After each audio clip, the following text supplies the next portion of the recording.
Some men don't fall apart because they're fine. They fall apart because they feel like everybody depends on them.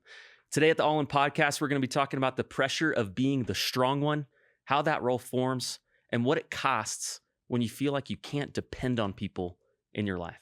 This is the All In Podcast. Thanks for tuning in. Bada bing, bada boom. Bing, bada bing, bada bing, bada boom. Bada bing, bada boom. Would you guys say that you are dependable people? I have a big back that can carry a lot of weight.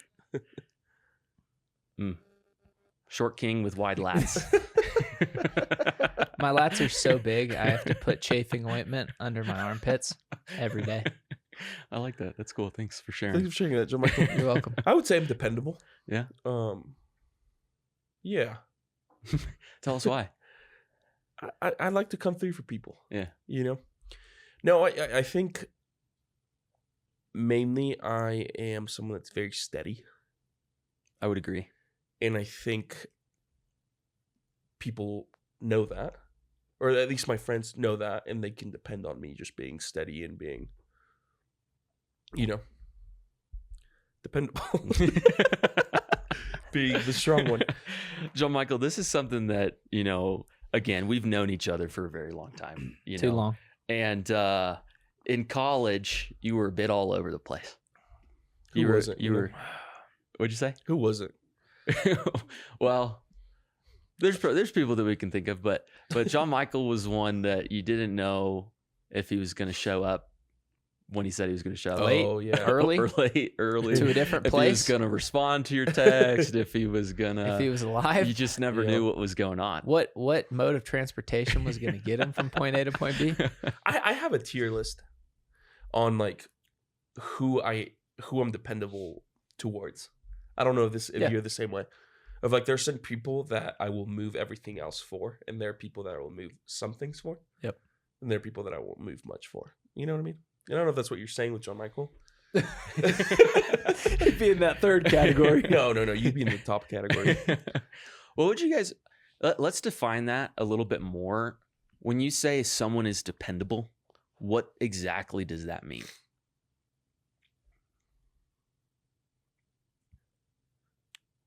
You can depend on You can't use the word in its own definition.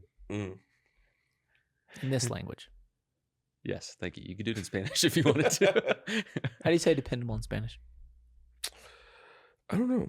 Dependible? I don't know.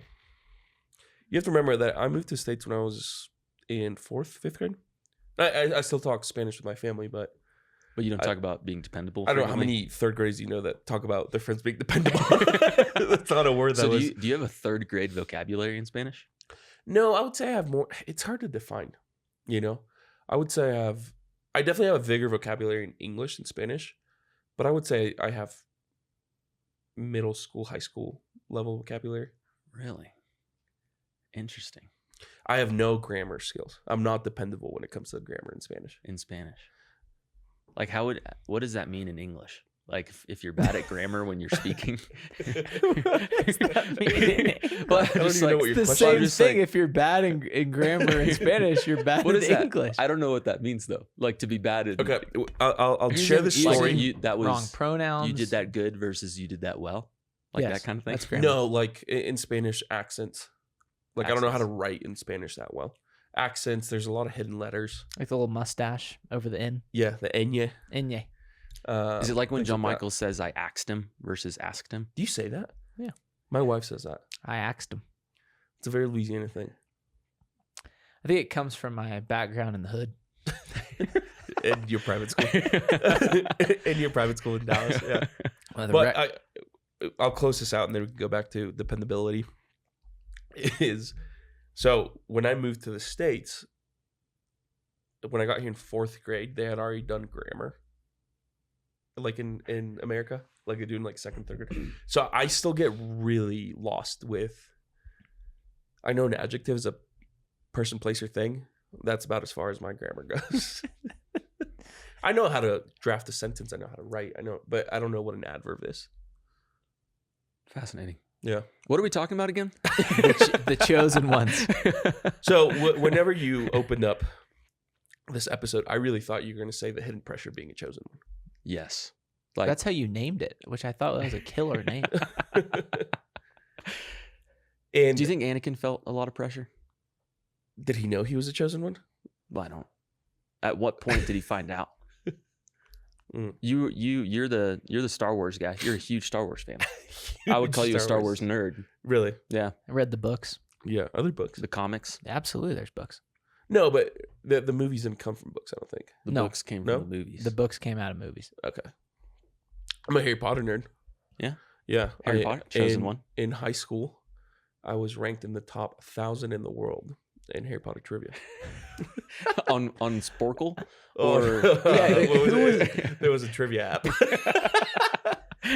But everyone was on it. And so it was a good ranking. I still hold to it. You got to think that's a lot of pressure. Both of your parents get murdered when you're an infant, and the whole world is depending on you by the time you're 11 years old.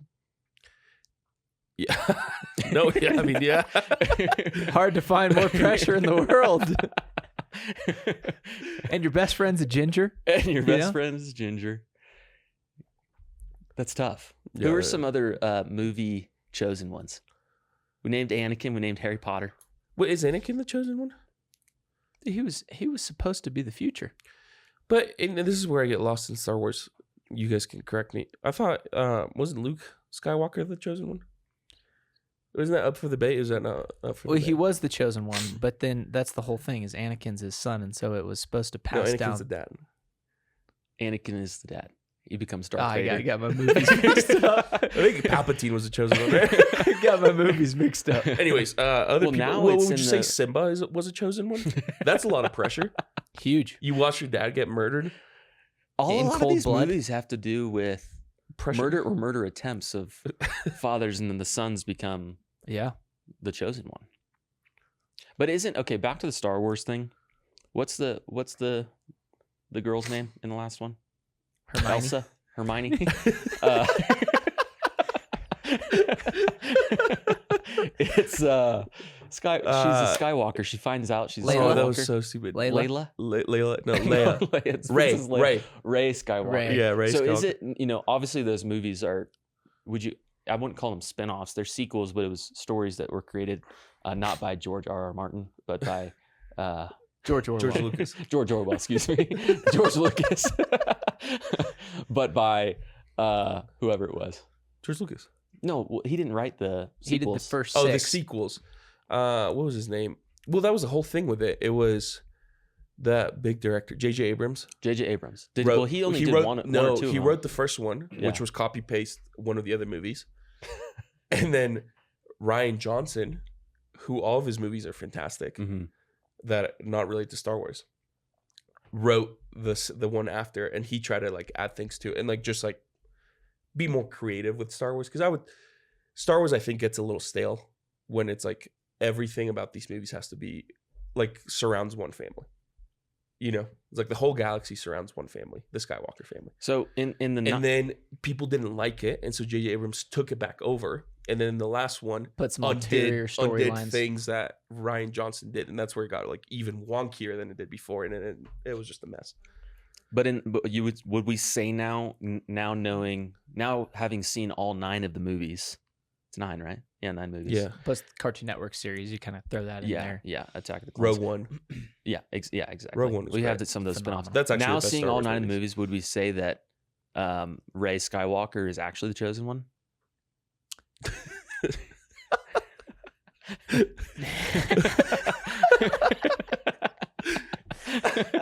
That's a great question. Like, I I played played the the fifth. entire time. I played the fifth. That's a great question. What a great scene! But she's someone, in the final, in the final scene, she has to learn dependence. She's an orphan, right? Or yeah, she's an orphan to an extent, or maybe her. An orphan to an extent. Well, I mean, just Only like, one of my parents think- died. well, so I'm trying to I'm remember. an Was orphan she to some abandoned, extent. The other or were one's her like a parents medical killed? induced coma. So Yeah. But she learns dependence in the final scene. Not to spoil it for our listeners if you haven't. Well, she does. She learns dependence using. I don't think we're Force. spoiling anything. I don't think we're You're talking about butchering Star Wars. the movie No, line. we know nothing. Well, anyways, I gotta imagine a lot of these people felt some pressure in their lives. So, what do you guys think it means to be dependable? I wanted to go back to our list of the chosen ones that didn't work out, because we hit the movie realm. Yes. Maybe we can go to like a politics realm, a sports realm, of who are the chosen ones that never worked out. Okay, you know who's someone that probably had way too much pressure on them? Tell us. Mo Bamba. I don't remember if he was that good in college or Who did anything. he even play for? He went to UT Austin. Oh yeah, He's a huge. Longhorn. Like 7'1". Yeah, he's a tall dude. But I don't remember him doing much. And then next thing you know, there's a song with his name that blew up. That everyone Like knows the song. the song. I don't know if people know that it's about an actual person. No. But then I don't know if he's still in the league. I don't think he really worked out. That's got to be a lot of pressure. You're a household name, not because of what you do, but because someone wrote a song about your name. And now you're not that good at basketball. Is he even in the NBA anymore? I don't know. I Probably doubt in it. Europe. Bronny James. Right. It's too early to tell if he's It's going too to win. early. I No, wouldn't it's say- not too early. What about Zion? I mean, yes, for sure. That was the next route that I was going to go, was number 1 draft picks that turned out to be busts. Because I feel like that's kind of like the But chosen one. I wouldn't put Zion in the bust category. Where would you put him? I would put him in the. Hasn't panned He's out a- just yet. He's It's not been a a while, but bust. it hasn't panned out. Needs to stop eating No, he's gummy bears. 100% a bust. You think so? He's been 8 years in the NBA. So I saw a stat that he has been injured for more games. He's been on the IR more games than he's played in his 8-year NBA career. Yeah. He's a full bust. Just like he busted his shoe because he was 300 pounds and the shoe couldn't take it anymore. Well, so I mean, okay, there's an element of him being a bust. A lot of his injuries were due to the fact that he was overweight, and so you could say, maybe you could put. I just think if you're dealing with injuries, do you count that person as a bust? I'm talking. You think that their talent level, because he's extremely talented, but he can't play. right? Because he's not dependable. He can't play. Yeah. That's the definition of a bust. Like maybe for your average fan, he's not a bust, but for the GM that made that pick, that's a bust. Because this person was going to change your franchise. That's fair, but I don't know. I'm just like, Okay, talk about pressure. Someone that actually, I think of 2 people that had all the pressure in the world, but actually panned out. Kobe Bryant Kobe. and LeBron James. We have not talked about Kobe in a couple episodes now. Yeah. I'm glad he made it back on the cast. Yeah, absolutely. But both of them had so much pressure. Mm-hmm. And you could argue that maybe LeBron had more pressure, I think so. right? And it's like, it's actually kind of cool to see. I don't know of any high schooler that's had as much pressure as LeBron James. You know, they're has common. panned out, not just like hasn't just lived up to the expectations, but surpassed all the expectations. Has never had anything bad come out about them. Like the worst thing that's come out about LeBron James is that he's a little cheesy and uses too many emojis. You know, like What's he that loves picture that he he loves his posted? kids. I can't believe this is my life. It's my Like life. shirtless in the pool. Yeah. I love that picture. You know That's what, true. what both of them have in common? What? That 2 people have in common at this table? They went to private high schools. Catholic high school. I think. Catholic private Yeah. high schools. Yeah. That's probably why they're successful. Yeah, that's a good point. That is an interesting thing. How many elite level athletes come from Catholic high schools? Kevin Durant, Leonard Fournette, Mo Bamba, potentially. Yeah, we Potentially. need to look that one Potentially. up. Yeah. Well, so here's the thing. I think there's two different types of okay, so we're talking about high level athletes, and we're also talking about historical figures like Anakin and Harry Potter. And King David. And King David. And they literally are the chosen ones to an extent. I mean, LeBron has been, the He got a chosen tattoo on one. his chest by or the- back. What does it say? Chosen one. It says chosen one. Yeah. I mean, it's literally been since he was a sophomore in high school, Yeah.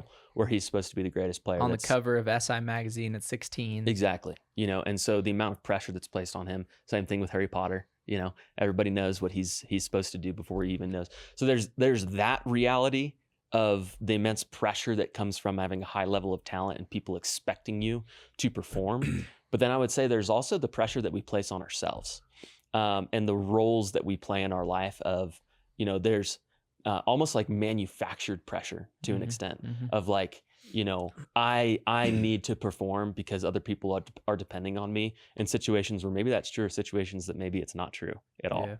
But there, just a random example that I'm thinking about, John Michael is one of our roommates in college, was responsible for our house budget when it comes to our rent and utilities, and he made this huge spreadsheet, and, we were supposed to pay him at a certain time every month. And he was always the one that was getting on all of our butts of like, hey, you need to do this. And it's like, we all pay the rent, but for whatever reason, that role was placed on him. And then the rest of us kind of became undependable. At least I did, for sure. I was always late on my Venmo payments to him, but he took on that role in their lives. Have you guys seen that play out in your lives as well, where you kind of manufacture this pressure and make yourself think that, that there's more people depending on you and you have to be, the strong one in certain situations, when maybe that's not necessarily true? Yeah. I mean, I think right off the bat, I think about, I'm the oldest in my family. Clayton's the oldest. You are not. Middle. Yeah. Explains a lot. A lot. But I think when you're the oldest sibling, you naturally kind of have to take on more responsibility than your other siblings, because you're thrust into a leadership role where you have to take on things quicker than your siblings. And so I think that, honestly, for me, that created a sense of kind of that burden of responsibility of like, I can't really ask anyone for help because everyone is depending on me. And when you create that sense of, I can't ask for help because people are depending on me, it creates a sort of hyper independence and self-reliance that, from the outside looking in, is a example of probably a successful person, but interiorly can be a very dangerous thing. When you start believing I can't be helped by other people. And, I've felt that at certain points as a father where, your wife leans on you. The kids lean on your wife and on you. And then you're kind of sitting back going, well, how do I help? My wife's having a hard time. Okay, she's leaning on me. My kids are having a hard time. They're leaning on her, and therefore she's leaning on me. Where do I go? And I go to work and I'm the man, and everyone is leaning on me, and everyone's asking me for things. And then I talk to my dad on the phone. He's like, hey, can you talk to your brother? And all of a sudden you feel like I am the guy for everyone in my life. There is no one to come help me. I'm by myself. My parents need me. My siblings need me. My kids need me. And I think that's honestly one of the struggles of having come to faith in Christ and having come into leadership early in our lives, is that we have many people who aren't at that level. And so they look to us as a sense of stability in their lives. And it's lonely, man. It's lonely. Yeah, and I would say that I feel like that's a common thing amongst men, right? Is you put that pressure on yourself and you tend to isolate. And even from the small, silly ones too. I know we've laughed about this in previous episodes of, I put this pressure on myself that I feel like I have to fix everything in my house, right? From the silly things of like, we got some, pictures of like our wedding, and it took me like weeks to put it up, right? Yeah. And I was like, can we just do something? It's like, no, I'm supposed to fix it. Like, I'm supposed to do this, right? Hey, our washing machine broke. Okay, I need to fix it. She's like, just text our landlord. It's like, no, I have to fix it. And those are silly examples, but I do feel like that does magnify, and it keeps building and building, where I'm like, yeah, whether you're an oldest child or not, that's a very common experience amongst men, that you've put this pressure on yourself and you tend to isolate. And you're right, where do you turn from there? And we can get stuck because we don't know where to turn. I think one of the issues is when you show competence in life, that people just start assuming that you're okay. And so when you are coming across as, hey, I'm doing well in my life, I got this leadership role, I got this job, whatever, people are just like, oh, well, Jose's fine. I'm not worried about him. He's doing great. I'm never going to check in. And so competence becomes an excuse for people to not engage you and actually say, hey, it's okay if you're not it's okay if you're not hitting the boxes this week. So I think we've all heard the phrase, it's lonely at the top. mm-hmm. It's lonely at the top. And this is that experience of loneliness, I think, is something that a lot of leaders feel. Whether you're at the top of an organization or you're leading a team or you're leading a family, or you feel like you kind of play this leadership role, amongst your siblings even, or amongst your friend group. What would you guys say is the difference between self-reliance and authentic leadership? I think that when people say lonely at the top, there could be a reality that they have forced that upon us. Like they've actually created that situation for themselves because, they've lost trust with people, and now they're calling it loneliness. And it's lonely at the top. Meanwhile, I actually just burn bridges with those that I work with, and they don't want to work with me day in and day out anymore. Or you confuse the solitude with being significant in your company or in your organization. And so there's a reality that you pointed out of, it could be loneliness at the top could be an example of virtue in that you have been magnanimous and achieved a result or an outcome that nobody else has. And that has created a natural distance between you and people who may not have the same capacity or environment to thrive that you have. It could also mean, though, that maybe you're actually the issue and you need to take a deeper look at that and figure out, all right, why am I the type of person that people actually don't want to engage with? And I'm confusing that as leadership. I think one thing that I've kind of felt and that I've come through as my own life, and I don't know if you guys would relate, this loneliness a lot of times was self-imposed. Yes. Right. And what actually needed to happen was I just needed to put in effort to connect with people. But I was confused on what connection meant. Because sure, maybe, I was at a role where I was, in charge of a team. Oh, well, it's so lonely because other people don't really know what this is like. Therefore, we can't connect. But it's like, they don't need to know what it's like for you to connect, right? They don't need to have the same experiences for there to be connection. There just needs to be more effort for me to be able to reach out and to explain and for the other person to receive without having to say, hey, I've actually been through that too. And I think I got confused in that a lot too, of where I thought connection meant you have gone through the same thing, therefore you understand. Where it's like, no, you are just my friend and you want to listen and you understand what I'm feeling. You might not understand what it's like to lead a team. This is a small example, right? But I got so confused with that of what does it actually mean to connect, that I thought it was loneliness, when in fact I just need to make a bigger effort to actually, talk to other people and explain what's happening to other people and be okay with them not having the same experiences and still finding connection through that. Does that make sense? That was very well said. Would you guys agree with that? Very well said. No, absolutely. I think that the thing that you said that I was like, wow, pull that out as a nugget was when you said shared experience doesn't mean connection. We don't have to have shared experiences for us to actually connect on things.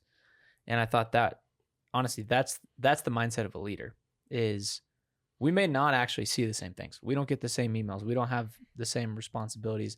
I'm more at pressure than you are, but it doesn't really matter when it comes to connection. And so I want to take an opportunity to find things that we connect on, so that it is lonely in the sense of I'm the one who has the responsibility, but it's not lonely in the sense of I have a community of people that I'm engaging with to help me solve creative problems.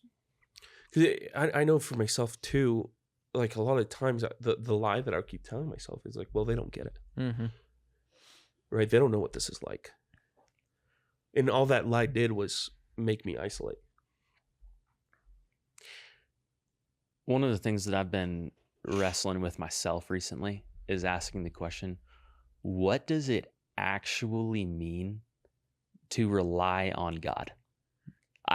I do not have an answer for that question because I do not understand it myself.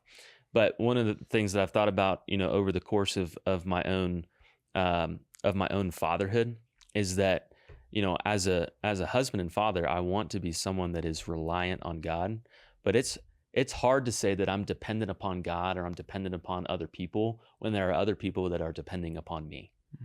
My children are depending upon me. My wife is depending upon me. And the temptation is to say, if I have other people depending on me, then the safest thing for me to do is to be hyper independent and to be completely dependent myself. I need to be able to know factually and certainly with certainty that I can provide everything that is needed for my wife and children. If you understand what I'm saying there. And so, the reality is that, I can go to prayer and I can say, God, I need help. Mm-hmm. I'm feeling weighed down by a lot of different things, and I can go to him and I can express those things to him.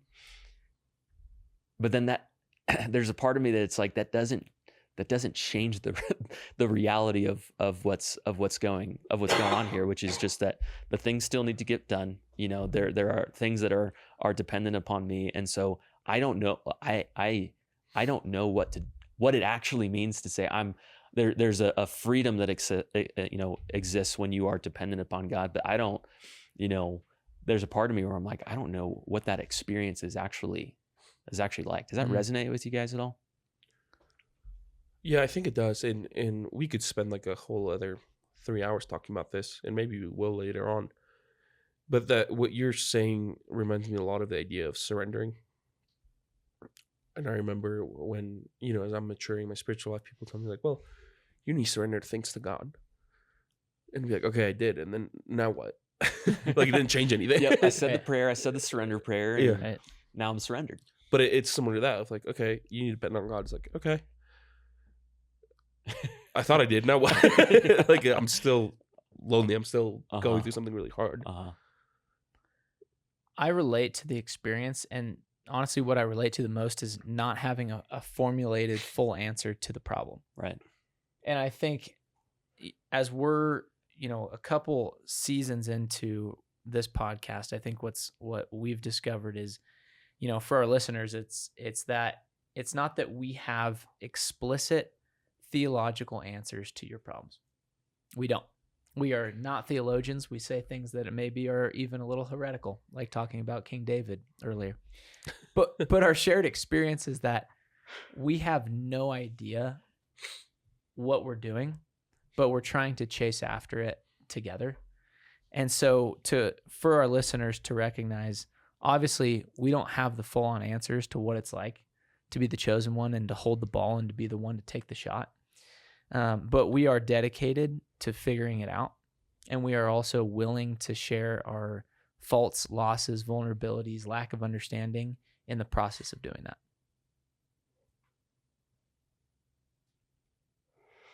Yeah, I think we need to learn how to give other people permission to support us and understand ourselves what exactly that looks like. And I think, Jose, you the highlight of our conversation here is what you were saying, which is just that the shared experience, not having the shared experience doesn't eliminate, the opportunity for connection. And I think something for our listeners back home is it's okay to wrestle with the idea and not understand what it looks like when you go to prayer and you want God to fix your problems. You want to learn how to rely on God, but you're still feeling, this pressure yourself. And there's different instances of pressure in your life. There's actual real pressure of, hey, there's a time crunch. There's things that need to get done. There's pressure at work. There's pressure in the family life and things that exist. And that's part of our life. That's part of our exile here on earth and our pilgrimage is, going through things that are really difficult. And then being, learning to have the self-awareness and understanding of knowing when am I actually just putting pressure on myself that's undue, and I need to be able to express that to other people so they can speak into that and saying, hey, you're being too critical of yourself. You're being too hard on yourself. What you're feeling and what you're thinking is not actually quite true. And then there's the pressure of being Harry Potter, of being Anakin. And so for our listeners back home, if any of you are responsible for saving an entire universe, of defeating evil itself in its entirety, if your father is LeBron James and you happen to play on the same basketball team as him, and you're expected to be what your dad is, just know we're with you. We understand what you're feeling, and we invite you to share this podcast with others that are going to be there to carry these things alongside with you. Share this podcast with others that you can be vulnerable with, that you can share your experience with, that you can connect with. Share with someone who carries, who's carrying a load right now, and they need to just hear some humorous points about Anakin and Elsa Skywalker and John the Baptist. This is the All In Podcast. Thanks for listening.